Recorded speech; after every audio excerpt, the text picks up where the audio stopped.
This is the 1% Doctor, a podcast that takes you beyond the white coat, diving into unique stories and passions that drive top doctors in their specialties. We explore their journeys, what fuels their passion, and the human side of medicine, interviewing the best in the field to uncover what truly sets them apart. This is the human behind the doctor. And now, here's your host, Adam Lamb. Welcome back to the 1% Doctor Podcast. I'm your host, Adam Lamb, and today we have Dr. Lauren, and she's going to share some very insightful things, especially for women's health. But I think really what's important is to hear her story, hear what got her where she's at. My hope is that whether you're a physician or, just a potential patient, that you're listening and understanding what she's gone through, what she's learned, her specialty, and how she might be able to help you. But also if it's a path you're looking to go down, she's done it. And so there's a lot to be learned today. And we're excited to have Dr. Lauren on the podcast. So Dr. Lauren, I'm going to turn it over to you. Welcome to the show. Tell us a little bit about you, where you're at, what got you into medicine. Sure. Thank you for having me so much, Adam. So for me, I have been a family member of someone in medicine all of my life. Both my parents are nurses. And unfortunately, when I was in high school, my mom got really sick. She ended up with diverticulitis, which is little outpouchings in the colon, and she ended up septic from it. From that, she ended up losing almost her entire colon, most of her short bowel. So she had something called short gut syndrome. So from the time I was 14 or 15, she spent 2 years in the ICU at Thomas Jefferson University Hospital. And every day I got to see medicine in all of its different forms and all of its different iterations, from, acute ICU care to floor care to subacute rehab. So she had the lovely experience of being a patient in her own nursing facility. So she ended up going to subacute rehab, where she had been the director of nursing. So all throughout all of this, there were medical complications that happened for her. And she got medication she was allergic to. She ended up with Stevens-Johnson syndrome. She ended up, having the tip of her tongue self-amputate from the medication side effects. So all of these things happened, and I got to witness it growing up. So from a very young age, I knew I wanted to go into medicine. What kind of medicine was always the question. And, I had played sports in college. I thought I wanted to do sports medicine. And I fell in love with osteopathic manipulation. So for me, it's always been kind of, what is causing this? How can we go deeper? Has always been my drive. What can we get to the root cause of everything? And then I discovered functional medicine. So I went on to study that, and seeing a woman go through that and really need kind of next level care really brought me into women's health, brought me in with a very different perspective than most people have, I think, in medicine. Yeah. Did you see areas where, like looking back now, I always say the past is understood from the future, but rarely. Are you able to look back at your mom's situation and think, based on what you know and who you are today, how you would have done things different, or how you would have looked at, or tests you would have run, care you would have potentially alternatively changed? Can you look back and see some of those things now? Absolutely. And I think there are things now that we do better than we did, in the 90s and early 2000s in medicine. But, looking back at her care, I really truly think she had inflammatory bowel disease that was misdiagnosed and mismanaged. She happened to be overweight. She was losing weight, and she kept going to the doctor and saying, I can't eat. I keep throwing up what I ate 3 to 4 hours later. And the only thing she got told was, congratulations, you're losing weight. Keep it up. So, when she got down to a normal BMI and was still not feeling well, all of a sudden, that's when things started actually being taken a bit more seriously for her. So, seeing that kind of bias in medicine, seeing that being dismissed, and really not seeing anyone look for the real diagnosis of what was going on, always, always, always for me is, you have to listen to the story and you have to believe everyone's story. You can't From day one, you can't, a symptom is a symptom, period, right? You have to figure out what that symptom is from. And we can't do things like diagnose anxiety without really understanding, what's going on at the physiology level that's causing all of it. Yeah, I mean, people have no clue. Like at the masses, like food you're eating can cause anxiety, right? Like the Correct. lack of sleep or caffeine or or too much caffeine, I should say. Like all these different things that can create that. But even anxiety can come from some other dysfunction that's going on in your body that's being missed and not addressed. And I've dealt with issues. Even what got me into the healthcare space, I had really low testosterone in my early 20s, but I was really into working out. And I was fit. But my testosterone was like under 200 at a 21-year-old, somewhat healthy guy.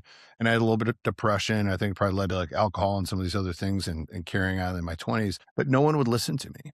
And then I found some kind of, it wasn't called functional medicine then. I mean, you're talking almost 25 years ago, but some docs that get it. They're like, hey, did you play a lot of sports? Yeah. How many of you ever been knocked out? I'm like, oh yeah, lots of times, through, racing BMX and snowboarding and, all kinds of different reasons. He's like, there could be some issues that have affected brain or something like that could have led to this low testosterone and and no one knew about that. Like, it was so frustrating to try to find that, but that's what led me into the path, is because then I realized I started working with on the coaching side, helping a lot of these guys in my later 20s, successful guys that want to be healthy and fit. And they worked with me on the coaching side. But then I was realizing some of these guys had some of these symptoms and issues that I had when I was younger. And I was like, oh, they might have a hormone imbalance. And so I got in touch with these doctors and essentially that's where I built my first company. It was a nationwide telemedicine company. I figured out how to do that. I just kind of became almost like the concierge middle guy. I built that piece between the physicians and the patients to create just a smoother process. Because most people used to, in some cases, going into an office, filling out a clipboard of paper, and you forget what was wrong with them or what they needed before, and putting it documented in the great, the cool, technology we founded and stuff like that to solve a problem. But that's what initially led me into healthcare as well, is because it was like a frustrating experience I personally had, maybe you with your mom, that led you down that path. So talk a little bit about what you do today, or maybe, you went through school, like what you do today is it different than what you did originally, like coming out of like school and residency and everything like that? What did you Yeah. do? And then what are you doing today? Let's talk about that transition. Yeah. So initially, when I went to medical school, I played softball in college. I thought I wanted to do sports medicine. Oh, that's cool. And I started having symptoms when I was, 17, 18 years old to do with my gut. And I knew I didn't want to go down the same path that I had watched my mom go down. So, I had gone to doctors. I had gone to all of these people asking for help, asking for, why am I having 10 bowel movements a day? This isn't normal. Yeah. And to be told, you wouldn't be able to play sports if there were really something wrong with you. Right. This is all due to your anxiety. This is due to this. And I made it to med school. I listened to the GI lecture about celiac disease, and I'm like, oh my God, I have that. So I finally convinced one of my instructors to test me, and I had anti-gliadin antibodies that were higher than the reference range of normal and definitely had celiac disease. So I went gluten-free. It took about half of my symptoms away.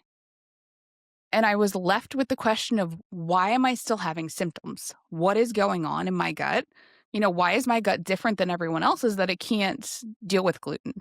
And that's how I found functional medicine, because I became a patient first. So, I had learned about leaky gut. I learned about all of the supplements. Back in the day, it was Interrogam. Now it's, Mega IgG and all of the other things. And I had gone through the whole process myself to the point where all of a sudden I had a hard time keeping weight on to now I can't get weight off, and all the hormone imbalances that kind of happened once my gut was healed and I could absorb nutrients and all these other things. So fast forward to becoming a mom, I went through pregnancy and postpartum when I was in my last year of residency. So I was a chief resident. I had my first son that year, and I was back to work 20 days after I had him. It's not like my wife. She was like, when can we get back? So, going back into a high-paced environment, having celiac, all of a sudden I was having symptoms similar to my celiac again postpartum. And that became my big question is, why is this happening? And I really dove into functional medicine, especially for women's health, especially around pregnancy and postpartum, to figure out what was going on for me. And it just so happened that all of these other moms that I was seeing to treat their baby, because I was doing breastfeeding medicine at the time, what was going on in their gut was really causing the issues with low milk supply, their babies' allergies to dairy and to, colic and all of these other things that I was finding we could fix if we fixed mom's gut. Mm. So So what that were, got me to kind of where I am today because I specialize in kind of postpartum, especially for older moms, especially for moms who have high functioning jobs and stress and everything else. yeah, I love that. What have you found are some of the common reasons, like celiac, like you said, that you tested it, half the symptoms went away, right? And I'm similar in the sense, like, I know if I eat pizza, like, I'm just going to feel like I'm coming down with the flu. Like, I'm just going to feel a certain way. Pastas, especially here, not in Europe. In Europe, I can eat all the pizza and pasta because it's stuff's their food. And 99.99% of people have no clue about that stuff, unfortunately. Once, with the celiac piece, and you eliminated gluten, and you had the other symptoms, what are some of the other things that are causing those symptoms? Is it sometimes anxiety, certain how we manage stress? Is it food related? Is it rest related? What are some of the things you started to discover? So it was a combination of many things. And the biggest one we think about is, leaky gut permeability. So anytime that the gut is not breaking down food properly, right? We should break it down into its smallest form, which is called an amino acid. Amino acids, a few together, that's a peptide. So if we have peptide or larger size proteins, that is what our immune system reacts to. So if those proteins are passing through the gut barrier, we're creating inflammation, we're creating an immune response to that food protein, which is where all of these food intolerances come from. Now, for women who are pregnant, gut permeability happens naturally because it's how we create our breast microbiome. So we move bacteria from the gut through the lymphatic channels to the breast to make the breast milk microbiome. So we literally pass on our own microbiome to our kids in that way. I feel like I know a little bit about everything, and I've never heard that before, and that is awesome. Yeah. So it's called enteromammary translocation. We're studying it most right now for breast cancers because if we have high bacteria that produce something called lipopolysaccharide or LPS, we know that can cause gut permeability, but we also know that creates inflammation in breast cancer. Wow. So that is what we are looking at for the link between breast cancers and how that happens for women who have had babies, essentially. But if we look at it from a health and functional medicine standpoint, when we look at the breast microbiome and when we develop the breast microbiome, the breast blood barrier needs to close around 4 weeks after birth. So does the gut barrier again. And what do we do postpartum? We tell women to take NSAIDs for inflammation and for pain, right? Ibuprofen around the clock. They're not sleeping well.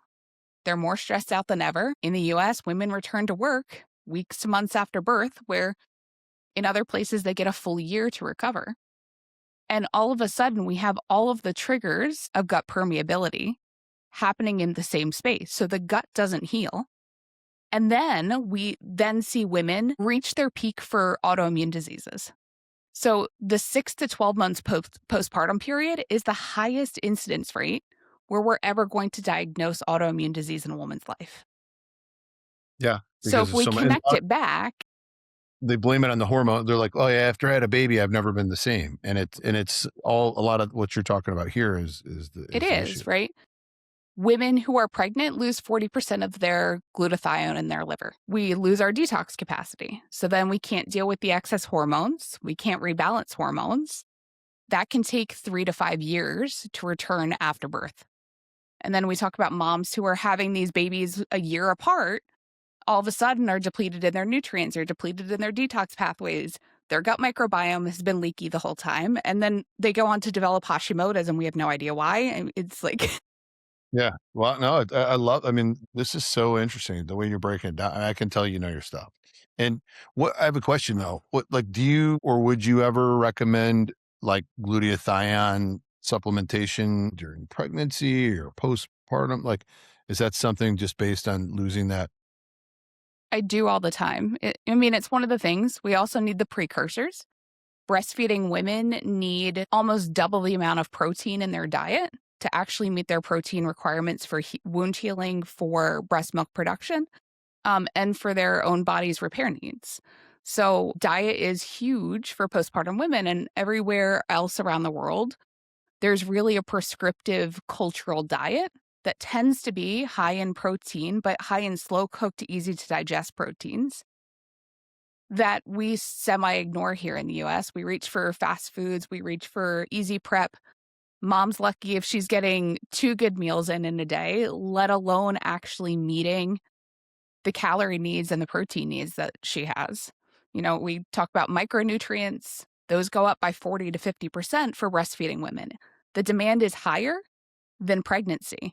And we focus a whole lot on pregnancy and getting nutrition in. And then we focus on rebound postpartum, but not actually meeting the body's needs.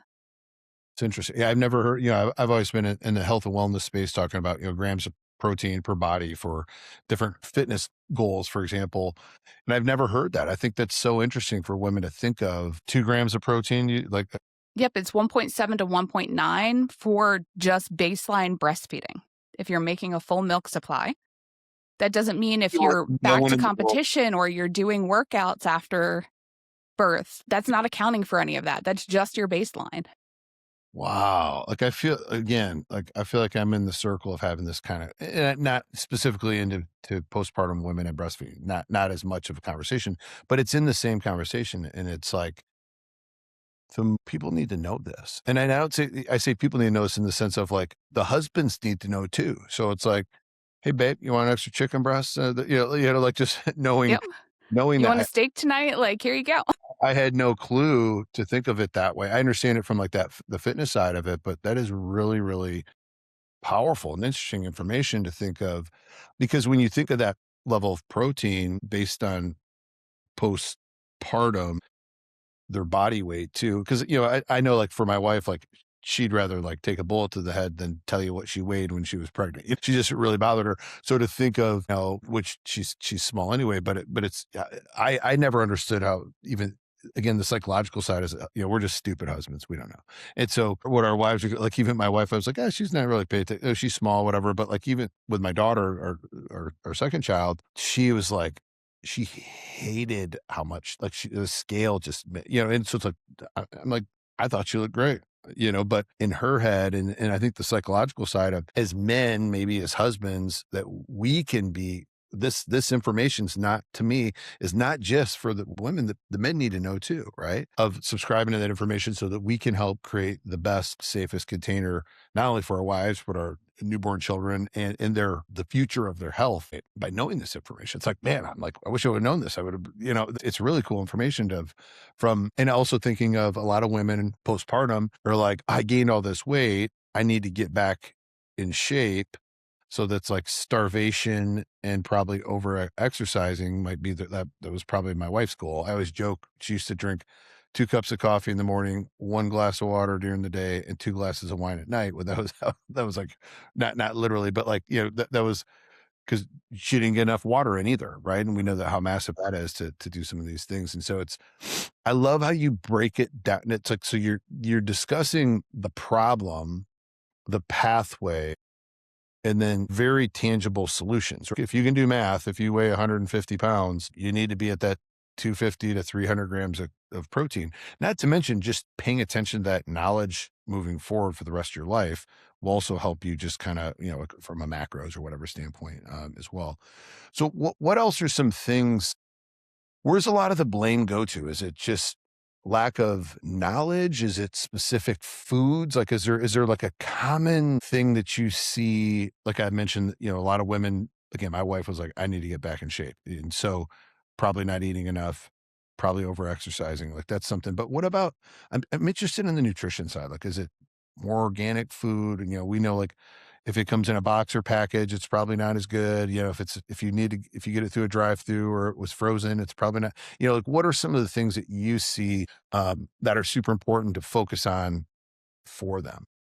Yeah. So I think a lot of the marketing has gone towards lactation supplements in the form of lactation cookies, right? We think about breastfeeding. We think about there are companies out there that sell these lactation cookies that have oats and hops and all of the things that are supposed to increase breast milk supply in them. But we know women coming out of pregnancy are already insulin resistant. And insulin resistance is one of the big things that leads to low milk supply. So having high carbs and having high sugars, one, we know depletes nutrients. Two, we know can actually lower the milk production. So if we think about what the body actually needs, first of all, it needs more protein, right? We have a set of symptoms that come from protein deficiency that are really predictable, right? Poor wound healing, decreased energy, brain fog, fatigue, all of the things that new moms kind of expect to experience are the same symptoms as protein deficiencies. The other thing we need to think about are the micronutrient needs. And those are the things I stress the most with most of my moms. So things like vitamin C, your need for vitamin C goes up by 40% while you're breastfeeding. And it has to do with both the metabolism increase and then the amount you need to make breast milk. So if we think about milk, it's really variable. So you can have breast milk that's somewhere between 19 and 35 calories per ounce. And that changes throughout the day. That changes depending on the feeding. And what most moms don't realize is that the amount of calories that they're putting into their milk to make in a day is somewhere between 700 and 900 calories. When we think about breastfeeding, the conventional wisdom is you need an extra 300 to 500 calories a day to make milk. And while that may be true, right, that still puts us in a 200 to 300 calorie deficit. And then you have women that restrict that extra 300 to 500 calories with the goal to bounce back and lose weight. All of a sudden, we're in a 700 to 800 calorie deficit. And as health coaches, as doctors, we know that when we miss the mark by that much, we then change our metabolism long term. So we have women that, complain about not being able to lose weight and feeling tired all the time.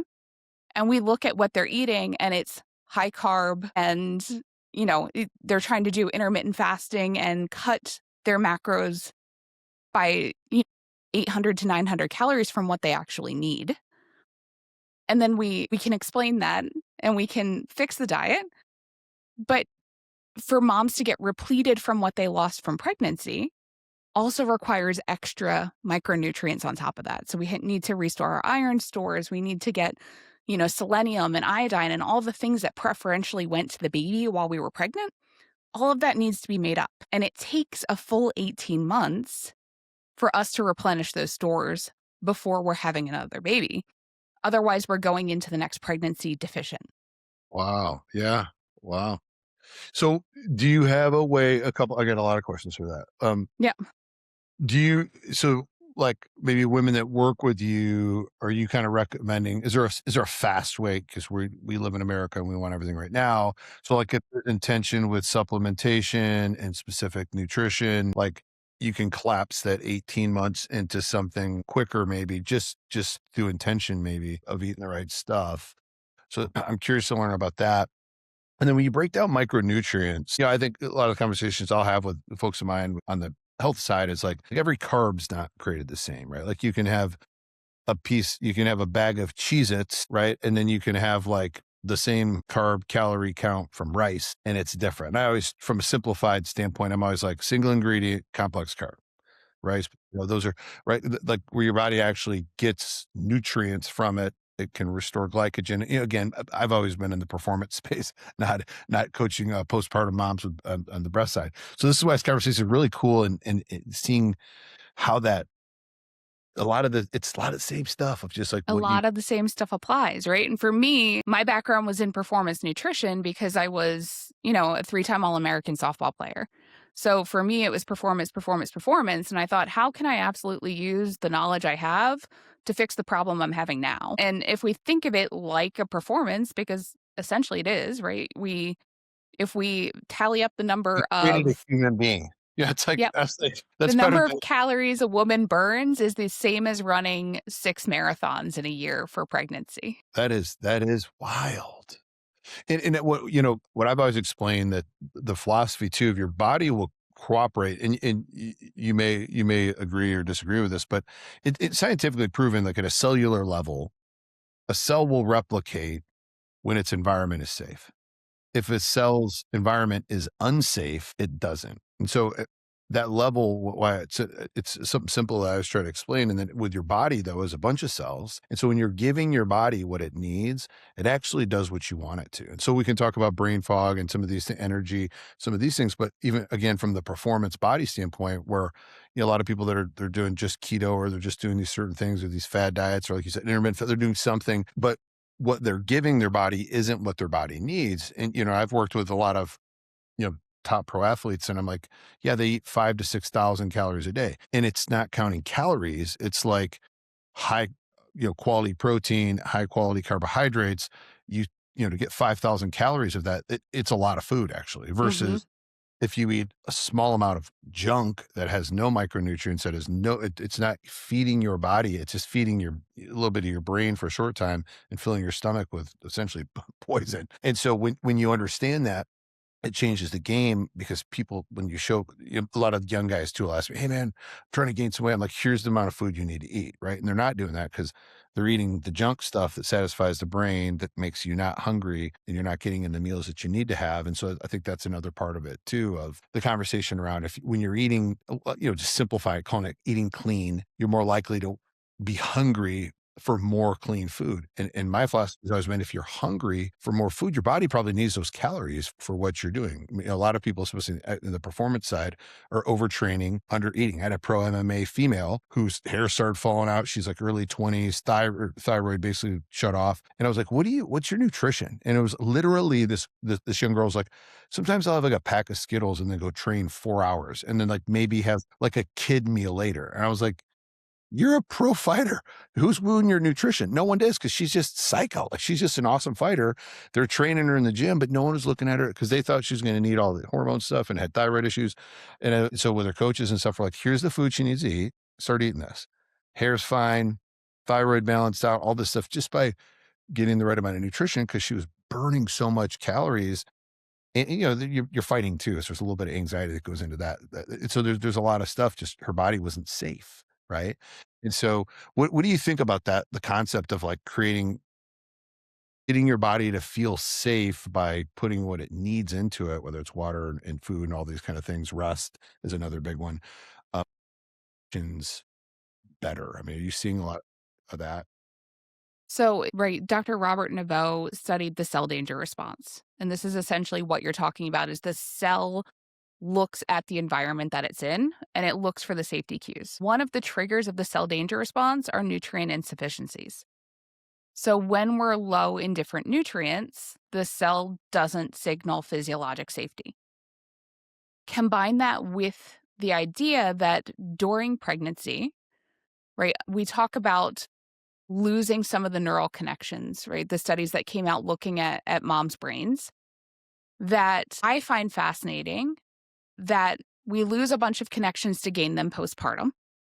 But the only part of the brain that grows while a mom is pregnant is the amygdala, is our fear center. And I think that's with intention, because now we have to keep another human being safe in the environment, right? We need to be situationally aware, not only for ourselves, but for our kids. But you combine that with nutrient deficiencies, and you combine that with the cell danger response, and you combine that with cortisol dysregulation that happens naturally postpartum. We don't get as high of a peak in the morning. We don't get the lows at night, so that we're more awake and alert to respond to our baby. And Mm, all of a sudden, we have all of these women with postpartum anxiety and depression and all of these mental health changes, hmm because we know that 50% of the complications that happen with pregnancy happen after that baby is delivered. hmm 1 in 6 moms will experience postpartum anxiety. And 1 in 2 will have intrusive thoughts about something bad happening to themselves or their baby. Part of that is the biologic wiring, right? Part of that is nature.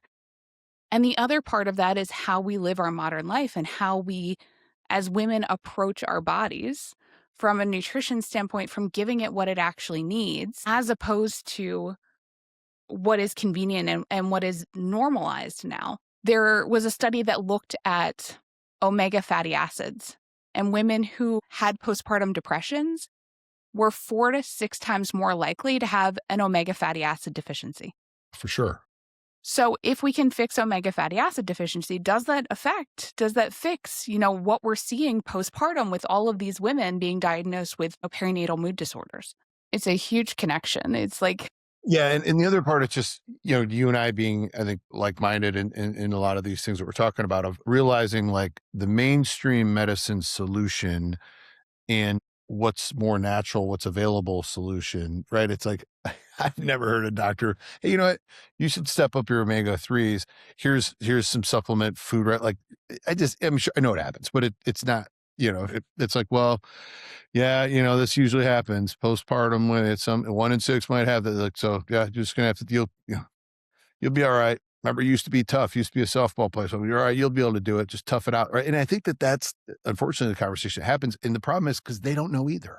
You know what I mean? And I love seeing that some reform that's coming in medical school and some of the stuff to talk about nutrition and talk about, hey, you do not have to supply a big pharma solution all the time when our bodies and the land, there's actually real normal solutions that we can have to solve some of these things. And so it's something I've, again, been frustrated with for 20 years in my experience of doing this in health and stuff like that. But I love like your niche detail, which also obviously at a macro level you understand it, but you brought it to this specific space of women postpartum and breastfeeding. And again, me and my buddies don't really talk about that much, but why does it matter? We all have kids. We all have lives or planning to. And it's like, again, there's that part of me that to this next level is like, how can we get men so interested in their wife's health by understanding this? Because you're not really telling them what to do or nagging, but you're like supporting it. You're like, whoa, I didn't know any of this stuff. And I feel like I kind of know a lot of stuff about this.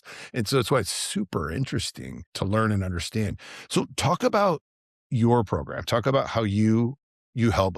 First brag a little bit about your credentials. I'd like you to do that first. I think that's important. Because you're not like some Instagram guru that figured stuff out overnight.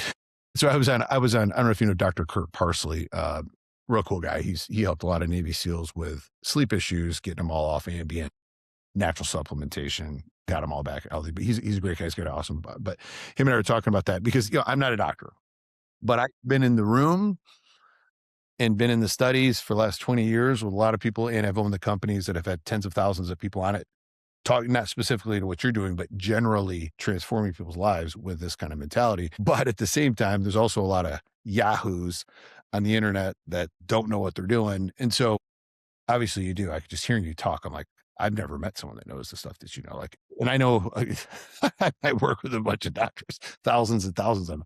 So I'm super impressed. But yeah, share a little bit, brag a little bit about your background with all the things, your credentials, and then let's talk a little bit about your program, like what you offer, so that people that are listening to this, like, I can't wait for this to come out so I can share this I want to be the guy that helps, 100 other women that I know that are in my circle or follow me on social media. They're like, oh my gosh, that podcast changed my life. Because I believe, because again, it doesn't come from an ego. Like, I know a ton of this kind of stuff and I've never heard this. And again, I'm a dude.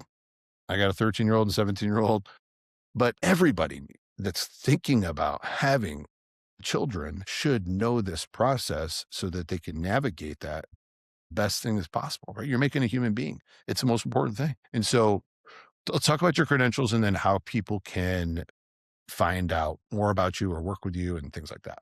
Yeah. So my background, I'm board certified in family medicine and I'm board certified in osteopathic neuromusculoskeletal medicine. So that's the hands-on treatment that DOs do to help align the body and get the body kind of back in working order.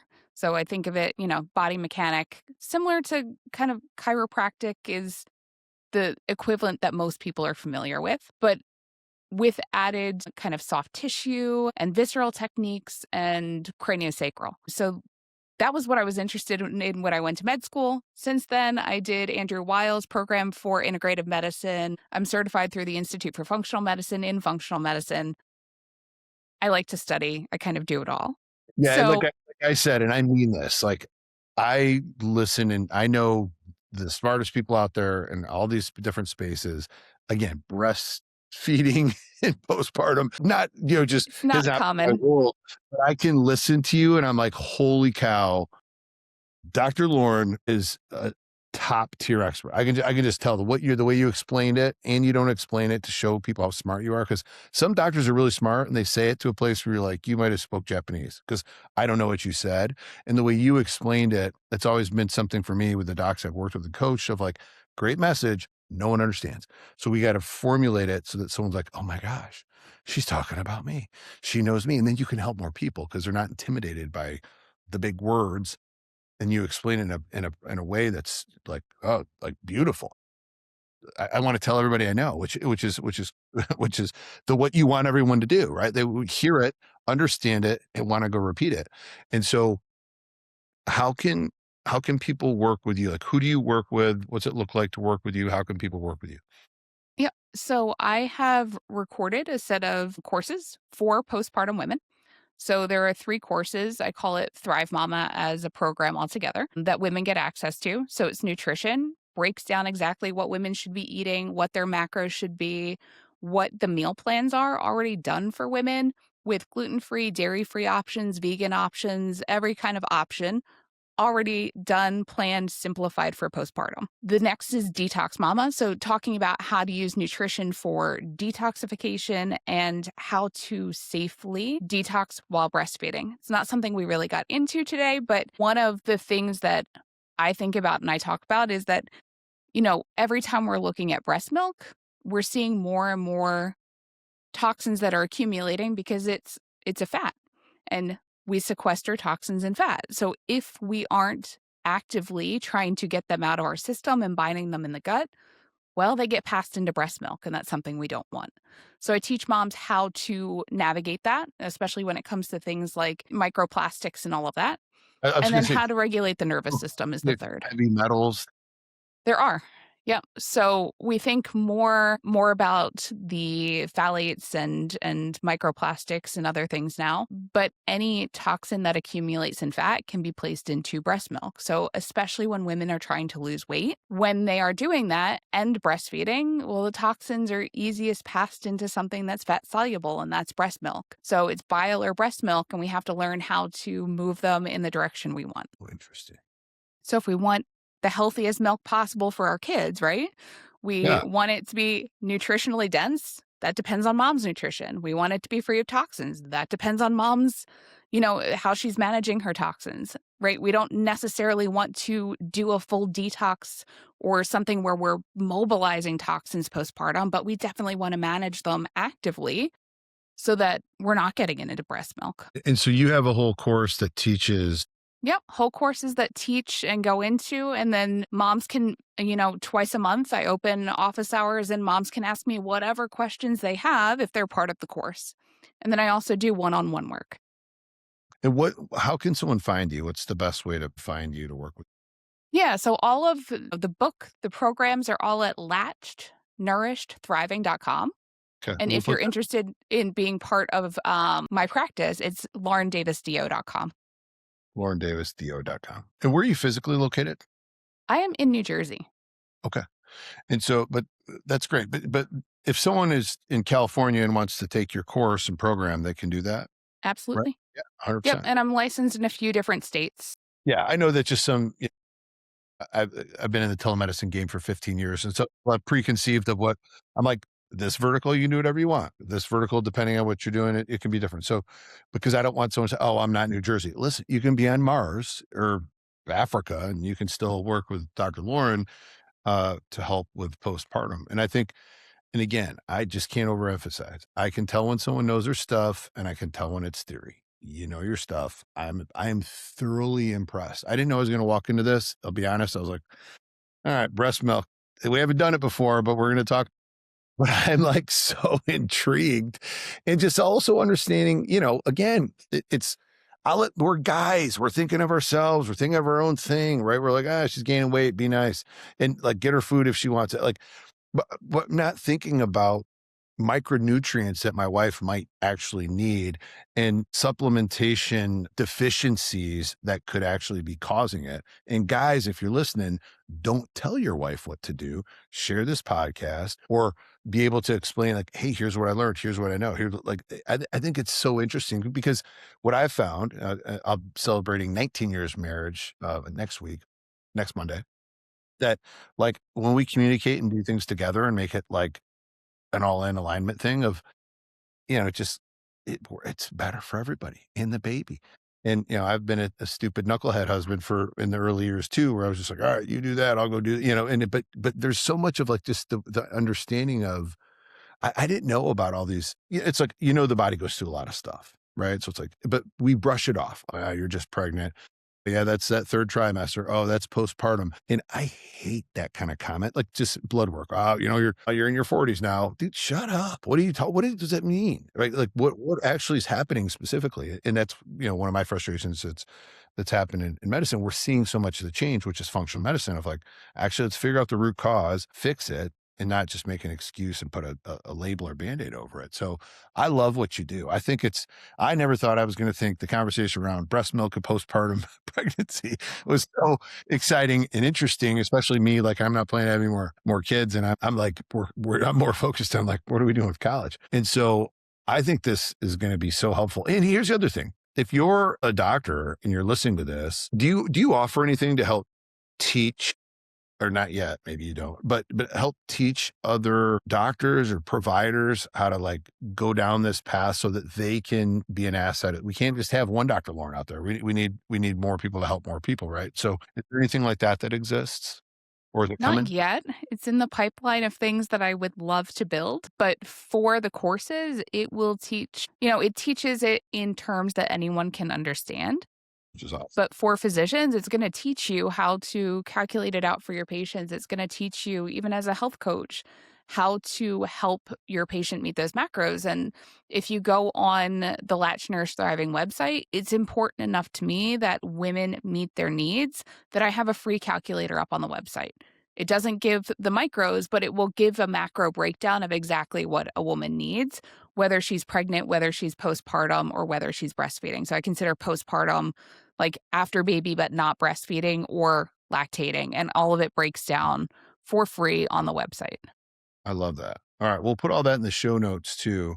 This has been an awesome podcast. This has been, again, I'm just blown away. I'm super impressed. And so thank you so much, Dr. Lauren Davis, for being a guest on the show and sharing so much valuable information.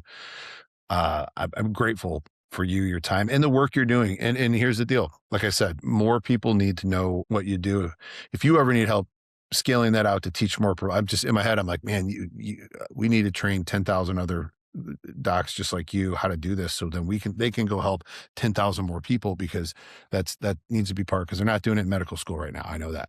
And so we might have to have you step up to the plate for the next level of helping Ready? people. So thank you so much for being a guest on the podcast. Appreciate all you're doing and thankful for what you do. And I know there's lots of women out there that are so grateful for you. And I am too. And for the women to come. And so thank you all for joining and listening to the 1% Doctor podcast. I'm your host, Adam Lamb. Please like, subscribe, and share. And we'll see you next time.